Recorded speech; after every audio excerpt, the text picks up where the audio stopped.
દિવસનો સવારનો સમય થયો એટલે વળી પાછા બધા ડોશી ભેગા થઈને કથામાં જતા હતા ને, તો બે ડોશી વળી પાછા જમનામાને બોલાવા ગયા કે નહીં ને આવડી આ કદાચ આપણી વાત માને ને આવે તો બે નામ ભગવાનના લે તો સુધરી જાય એનો ભાવ. એટલે વળી પાછા બોલાવા ગયા, પણ જમના ડોશી ના પાડી. 1 દિવસ 2 દિવસ 3 દિવસ ગયા અને ચોથા દિવસનો સવારનો સમય આવ્યો એટલે વળી પાછા પેલા ડોશીમાં ગયા અને કહે છે, જમના ડોશી આજ તો હાલો ને હાલો, આજ તો ત્યાં નંદ ઉત્સવ છે, હાલો ની બહુ મજા આવશે.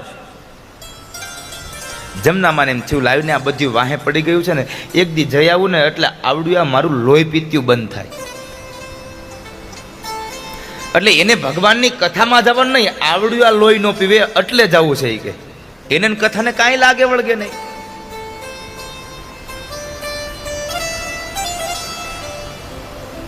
બધા ડોશીએ